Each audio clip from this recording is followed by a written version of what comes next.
Hello प्यारे साथियों, नमस्कार। स्वागत करते हैं आप सभी का आपके अपनी YouTube channel study hub BSc classes में। प्यारे साथियों, आज की इस वीडियो में हम लोग बात करने वाले हैं BSc first semester zoology, BSc first semester zoology का सेकेंड यूनिट का चौथा लेक्चर को देखने वाले हैं। इसमें हम लोग जो पढ़ेंगे चौथा लेक्चर में वो राइबोसोम के बारे में पढ़ेंगे। ठीक है, इससे पहले हम लोगों ने सेकेंड यूनिट का 3 लेक्चर देख चुके हैं, है ना। 3 लेक्चर को हम लोग देख चुके हैं। ठीक है, और आज हमारा चौथा लेक्चर है जिसमें कि हम लोग राइबोसोम को पढ़ेंगे। और ये जो राइबोसोम है ये हमारा सेकेंड यूनिट का लास्ट टॉपिक है। ओके, तो चलिए हम लोग राइबोसोम को अच्छी तरीके से कंप्लीट करते हैं बिना समय गंवाए। ठीक है, तो चलिए सबसे पहले हम राइबोसोम का परिभाषा को देखते हैं, यानी डेफिनेशन को देखते हैं कि राइबोसोम होता क्या है भाई, है ना। तो राइबोसोम का परिभाषा को देखते हैं। सबसे पहले बोल रहा है कि राइबोसोम कोशिका का सबसे छोटा झिल्ली रहित यानी जिसमें क्या होगा, झिल्ली नहीं पाया जाता है, उसी को हम लोग झिल्ली रहित कहते हैं। ठीक है, झिल्ली रहित कोशिकांग है जो प्रोटीन संश्लेषण बोले इंग्लिश में बोले तो प्रोटीन सिंथेसिस का मुख्य केंद्र होता है। क्या बोला यहाँ पर, बोला कि राइबोसोम जो है कोशिका का क्या है, राइबोसोम क्या है, कोशिका का सबसे छोटा झिल्ली रहित कोशिकांग है।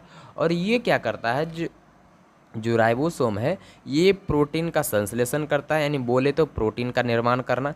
ठीक है, इसका मुख्य काम क्या है, प्रोटीन संश्लेषण करना, यानी प्रोटीन का निर्माण करना। सीधा सिंपल सा भाषा में बोले तो प्रोटीन का निर्माण करना। ठीक है, इसका मुख्य काम है। इसलिए इन्हीं सब कारणों की वजह से इसको हम लोग प्रोटीन फैक्ट्री भी कहते हैं। राइबोसोम को क्या बोलते हैं, प्रोटीन फैक्ट्री भी कहते हैं। क्यों कहते हैं, क्योंकि भाई ये इसका मुख्य काम क्या है, प्रोटीन का निर्माण करना, इसीलिए प्रोटीन फैक्ट्री कहते हैं। जैसे कि कोई फैक्ट्री है, ठीक है, कोई मतलब वस्तु बनते हैं, जहाँ पर बिस्किट बनता है वहाँ पर ढेर सारे बिस्किट बनता है, तो उसको क्या बोलते हैं, बिस्किट फैक्ट्री। उसी तरह यहाँ पर ये क्या करता है, प्रोटीन का निर्माण करता है। मुख्य काम इसका प्रोटीन का निर्माण करना है, तो इसलिए इसको हम लोग प्रोटीन फैक्ट्री भी कहते हैं। ठीक है, यहाँ तक समझ गए। उम्मीद करते हैं कि आप लोग यहाँ तक समझ गए होंगे। उसी को यहाँ पर इंग्लिश में समझाया गया है नीचे में कि ribosome are small non membranous organelles that synthesis proteins. वही बोला कि राइबोसोम एक छोटा सा सबसे छोटा झिल्ली रहित कोशिकांग है जो प्रोटीन का निर्माण करता है, यानी प्रोटीन संश्लेषण करता है। इसको हम लोग प्रोटीन फैक्ट्री के नाम से भी जानते हैं। ठीक है, उम्मीद करते हैं कि आप लोग इसका परिभाषा को समझ गए होंगे। चलिए अब इसका जो है खोज को देखते हैं, यानी डिस्कवरी ऑफ राइबोसोम। ठीक है, अब हम इसमें बात करेंगे कि राइबोसोम की खोज के बारे में। ठीक है, तो राइबोसोम की खोज जो है 1955 में गेओर्गी एमिल प्लाडे ने किया था। ठीक है, इसका खोज किसने किया, 1955 में गेओर्गी एमिल प्लाडे ने किया। और इन्हें क्या बोला, प्लाडे पार्टिकल्स भी कहा जाता है। इन्हें हम लोग क्या बोलते हैं, प्लाडे पार्टिकल्स भी कहा जाता है। ठीक है, नीचे में भी वही दिया गया इंग्लिश में, डिस्कवरी बाय गेओर्गी एमिल प्लाडे। खोज किसने किया, गेओर्गी एमिल प्लाडे ने किया। और इसको हम लोग प्लाडे पार्टिकल भी कहते हैं। ठीक है, कब किया था खोज, तो इस बात को याद रखिएगा, 1955 में किया था। ठीक है, इसमें जो हमारा पहला स्लाइड था जिसमें हम लोग राइबोसोम के परिभाषा को देखें, यहाँ से जो है ना आपका 2 बातें निकल कर आता है जो कि एग्ज़ाम के लिए बहुत ही इंपॉर्टेंट है। ठीक है, इस दोनों बातों को याद रखना है। पहला बात कि राइबोसोम एक नॉन मेम्ब्रेनस ऑर्गेनेल है, यानी राइबोसोम एक क्या है, झिल्ली रहित कोशिकांग है। ठीक है, हिंदी में बोले तो, इंग्लिश में बोले तो नॉन मेम्ब्रेनस ऑर्गेनेल है। ठीक है, इस बात को याद रखना है। दूसरा बात ये याद रखना है कि इसका मुख्य कार्य क्या होता है। राइबोसोम का जो मुख्य कार्य होता है वो प्रोटीन का निर्माण करना। क्या होता है, प्रोटीन सिंथेसिस। ये ठीक है, प्रोटीन संश्लेषण, इस बात को याद रखना है।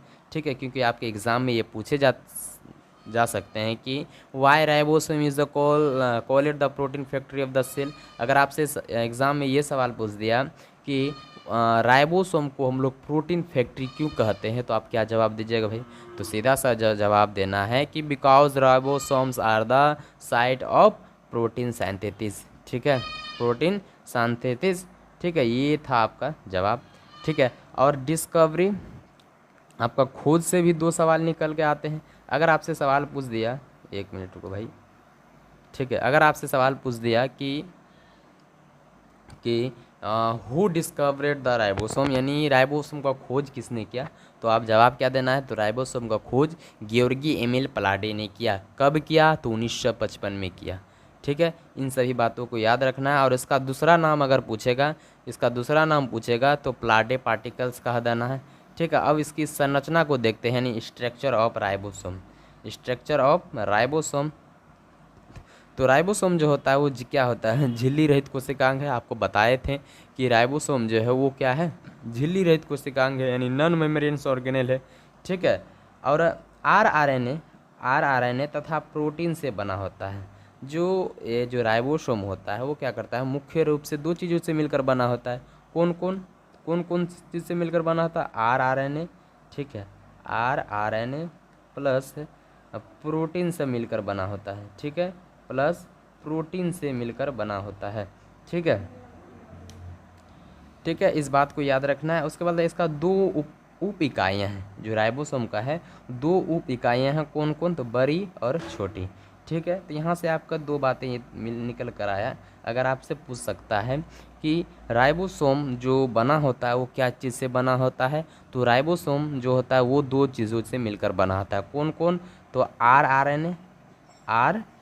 N A protein protein plus protein से मिलकर क्या होता है? बना होता है। अगर आपसे पूछ दिया कि जो राइबोसोम है वो क्या है, तो राइबोसोम झिल्ली रहित कोशिकांग है। ठीक है, उसके बाद इसके दो उप इकाइयाँ हैं। कौन कौन? तो बड़ी उसके बाद छोटी। ठीक है, उसके बाद आती है आपका प्रोकैरियोटिक जो आपका यहाँ पर प्रोकैरियोटिक है वो 17S राइबोसोम, यानी 17S राइबोसोम इसलिए बोला, देखो यहाँ समझो, 70 जो आपका एस है, 70S राइबोसोम जो यहाँ पर आपका दिया गया है 70S राइबोसोम, जिसमें क्या होता है कि 50 एक मिनट रुक जाओ, क्या बोला कि प्रोकैरियोटिक, इसको अच्छी तरीके से समझो, समझने वाली बात है। जो आपका 70S राइबोसोम दिख रहा है, जिसमें क्या होता है कि 50S प्लस 30S होता है। ठीक है, बराबर 70S। ठीक है, यहाँ पर कुछ तो गड़बड़ है, एक मिनट रुक जाओ भाई, होता है। उसके बाद यूकैरियोटिक है, जिसमें कि 80S राइबोसोम होता है, जो कि 60S और 40S होता है। लेकिन ध्यान रखिएगा कि यहाँ पर जो 50S 50 प्लस 3 को सिंपली 80 नहीं करना है। यहाँ जो आपको यहाँ पर ये बात आप लोगों को कन्फ्यूज़न में आ रहा होगा, जो एस दिख रहा है, एस क्या है भाई? तो एस जो है आपका वो सेवेडबर्ग यूनिट है। ठीक है, रिप्रेजेंट करता है। और जो यहाँ पर आपको यहाँ कन्फ्यूज़न एक आ रहा होगा कि जो 50S है, 50S प्लस 30S को जोड़ेंगे तो हमारा तो भाई कितना होगा? 80S होगा। लेकिन हम यहाँ पर 70S आपको बोले तो, लेकिन ध्यान रखिएगा कि यहाँ पर 50 प्लस 30 को सिंपली 80 नहीं करना है। ठीक है, यहाँ जो आपका एस दिख रहा है, एस सेवेडबर्ग यूनिट को रिप्रेजेंट करता है। और यहाँ पर सेडिमेंशन कोफिमेंट से संबंधित है। ठीक है, इसको याद रखने का ट्रिक सिंपल से याद रखिएगा, 70S बराबर क्या होता है? 50S plus 30S। यूकैरियोटिक में अगर पूछेगा तो 80S प्लस 60S होता है। ये पॉइंट एग्जाम में बहुत बार पूछे जाते हैं, उसी को यहाँ पर इंग्लिश में नीचे समझाया गया है। चलिए आगे बढ़े। आगे आपका है राइबोसोम का प्रकार, यानी टाइप्स ऑफ राइबोसोम। तो राइबोसोम जो होते हैं मुख्य रूप से दो प्रकार के होते हैं। ठीक है, मुख्य रूप से दो प्रकार के होते हैं। एक होता है फ्री राइबोसोम, दूसरा होता है बॉन्ड, दूसरा क्या होता है? Bound ribosome. ठीक है, तो सबसे पहले हम फ्री राइबोसोम को देखते हैं वो क्या होता है। तो इसमें जो होता है साइटोप्लाज्म, फ्री राइबोसोम में साइटोप्लाज्म में स्वतंत्र रहते हैं तथा कोशिका के अंदर उपयोग होने वाला प्रोटीन बनाते हैं। जो फ्री राइबोसोम होता है ना, इसमें क्या होता है? साइटोप्लाज्म में स्वतंत्र रहता है तथा कोशिका के अंदर उपयोग होने वाले प्रोटीन बनाते हैं। ठीक है, और उसके बाद आपका दूसरा आता है बॉन्ड राइबोसोम जो होता है ये क्या होता है? ये जो होता है आपका रफ इंडोप्लाज्मिक रेक्टुलम, यानी RER से जुड़े रहते हैं तथा स्रावित एवं झिल्ली प्रोटीन बनाता है और ये मुख्य रूप से सेक्रेटरी तथा मेम्ब्रेन प्रोटीन्स के सिंथेसिस में इंक्लूड होता है। ठीक है, इस बात को यहाँ पर ध्यान में रखना है। नीचे भी इंग्लिश में वही चीज़ दिया गया है। अब हम बात करते हैं प्रोटीन सिंथेसिस के बारे में, प्रोटीन संश्लेषण के बारे में। ठीक है, जिसको इंग्लिश में, हिंदी में प्रोटीन संश्लेषण बोलते हैं, इंग्लिश में प्रोटीन सिंथेसिस कहते हैं। ठीक है, तो चलिए, ठीक है, तो राइबोसोम पहला आपका जो प्रोटीन संश्लेषण होता है वो आरएम। प्रोटीन संश्लेषण कैसे कैसे होता है वो उसी प्रक्रिया को यहाँ समझना है।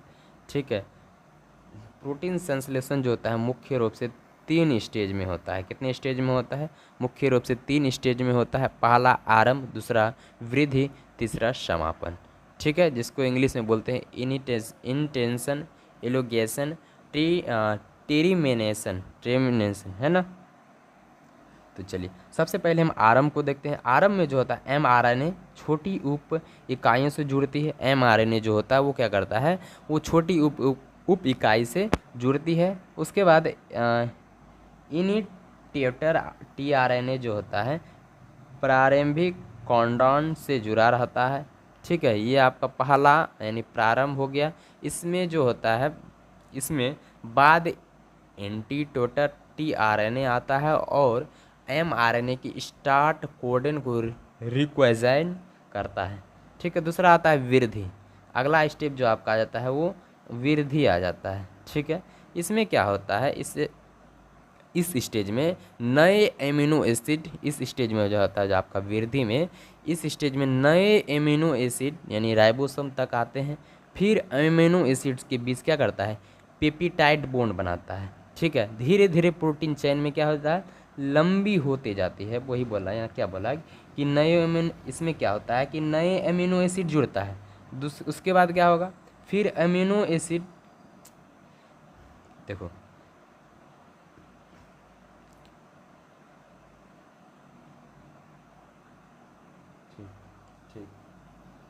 ठीक है, थोड़ा उधर, ठीक है भाई, यहाँ पर आपसे दिक्कत है। पहला तो समझ गए, दूसरा को फिर से समझिए। क्या बोलो, दूसरा स्टेज क्या आपका वृद्धि है। ठीक है, इसमें क्या होता है, नए एमिनो एसिड क्या होता है, जुड़े रहते हैं। नए एमिनो एसिड क्या होता है, जुड़े रहता है। उसके बाद फिर अमीनो एसिड के बीच पेप्टाइड बॉन्ड्स बनते हैं। धीरे धीरे क्या होता है, प्रोटीन चेन लंबी होते जाती है। ठीक है, ये आपका दूसरा स्टेज था। तीसरा स्टेज क्या आता है का समाप्ति, जब राइबोसोम स्टॉप कोडन तक पहुंचता है। जब आपका जो राइबोसोम समापन में जब राइबोसोम स्टॉप कोडन तक पहुंचता है तो प्रोटीन सिंथेसिस क्या होता है, समाप्त हो जाता है। तो प्रोटीन सिंथेसिस समाप्त हो जाता है। इसके बाद क्या होगा कि नए प्रोटीन मुक्त हो जाता है। इसके बाद नए प्रोटीन मुक्त हो जाता है, यानी नेवली फॉर्मेट प्रोटीन रिलीज हो जाता है। ठीक है, ये आपका प्रोटीन संश्लेषण का तीनों स्टेप था जो आप लोग समझ चुके होंगे। ठीक है, यहाँ इस नीचे भी इंग्लिश में वही चीज़ दिया गया है। ठीक है, इस बात को ध्यान में रखना है। अब बात करते हैं राइबोसोम के कार्य के बारे में।